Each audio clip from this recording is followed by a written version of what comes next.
Dr. No exploded onto screens in 1962 and lit the fuse on a new kind of cinematic myth, introducing the world to James Bond and the man who defined him first and best, Sean Connery. The tuxedo, the raised eyebrow, the easy menace that felt like silk and steel at once. It all began here, and it made Connery a global archetype. But icons cast long shadows. Away from the red carpets, Connery's own words about striking women, first printed in a 1965 Playboy interview and later pressed by Barbara Walters on television, left a stain that never quite faded, forcing admirers to reckon with the rift between charisma and conviction. There was friction behind the franchise, too. Connery bristled at the machine that minted him, feuding with the producers who built Bond even as his performance sold the legend to the world, a professional love story edged with resentment and control. And then, years after the last martini, the myth fell quiet.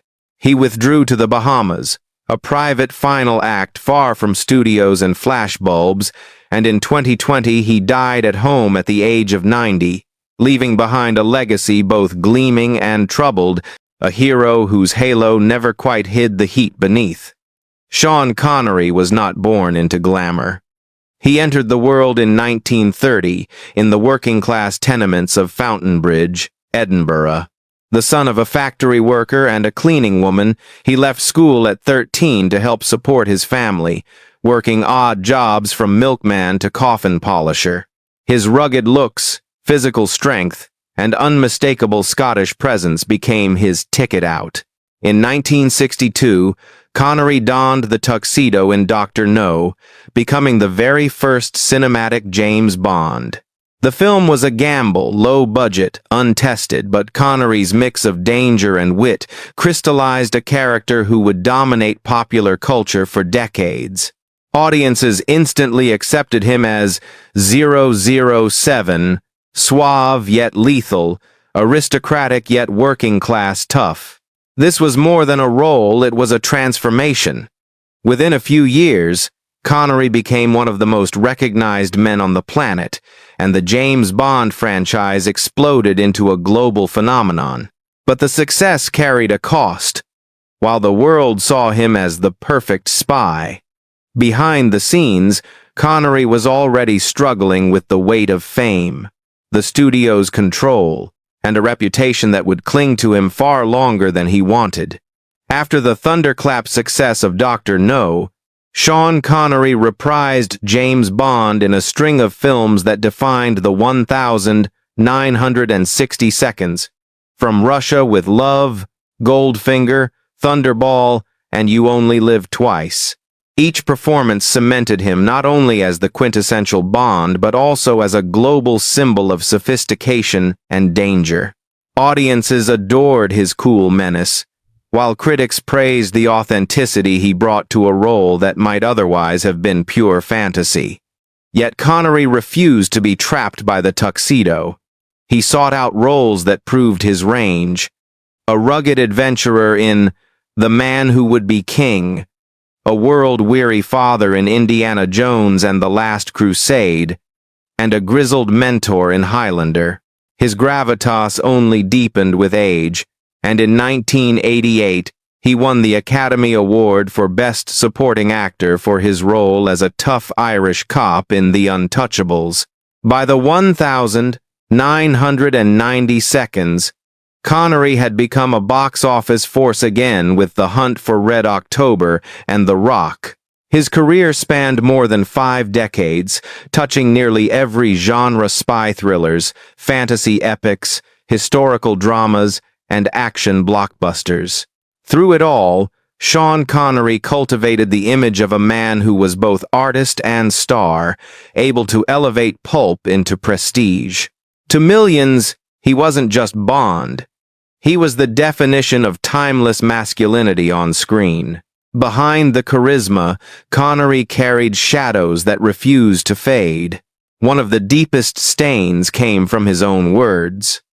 In a 1965 Playboy interview, he declared that hitting a woman could be acceptable in certain circumstances. Decades later, in 1987, when Barbara Walters pressed him on television, he repeated the sentiment with chilling calm. These statements haunted him, sparking outrage and shaping how many viewed him outside the screen. There were battles behind the camera, too. Connery clashed bitterly with Bond producers over money and creative control. He felt underpaid compared to the billions the franchise raked in, and he accused the studio of exploiting him.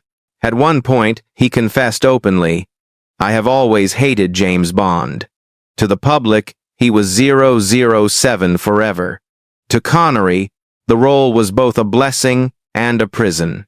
Rumors followed him about his temper and difficult personality. Journalists described him as guarded, often combative with the press. Friends spoke of his pride and stubborn independence traits that fueled his success, but also isolated him.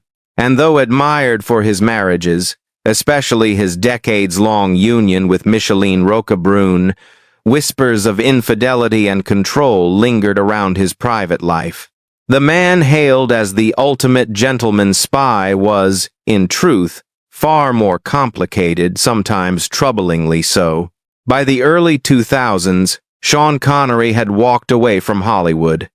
After his final starring role in The League of Extraordinary Gentlemen, 2003, he quietly retired from acting, frustrated with studio politics and increasingly disenchanted with modern filmmaking. He and his wife, painter Micheline Roquebrune, retreated to the Bahamas.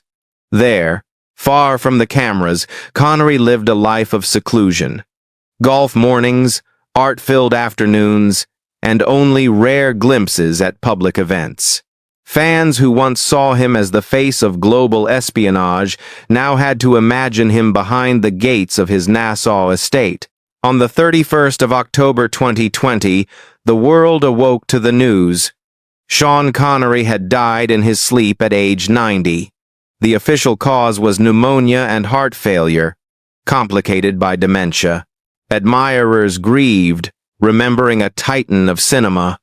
Yet his passing carried an air of mystery. Connery had faded so completely from public life that many were stunned by how quietly his final years had unfolded.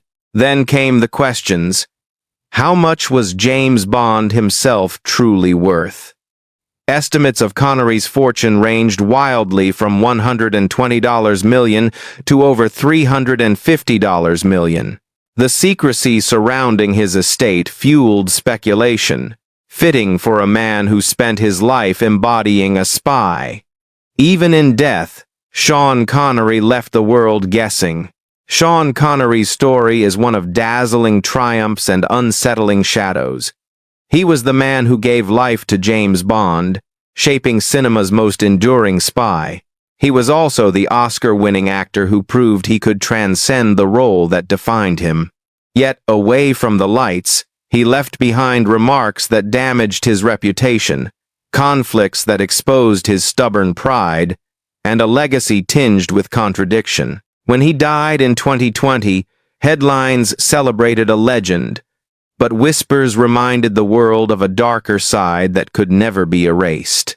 His estate, shrouded in secrecy, has been valued anywhere between $120 million and $350 million, a fortune as enigmatic as the man himself. And so the question remains, was Sean Connery truly the perfect James Bond? Or was James Bond simply the perfect mask he wore?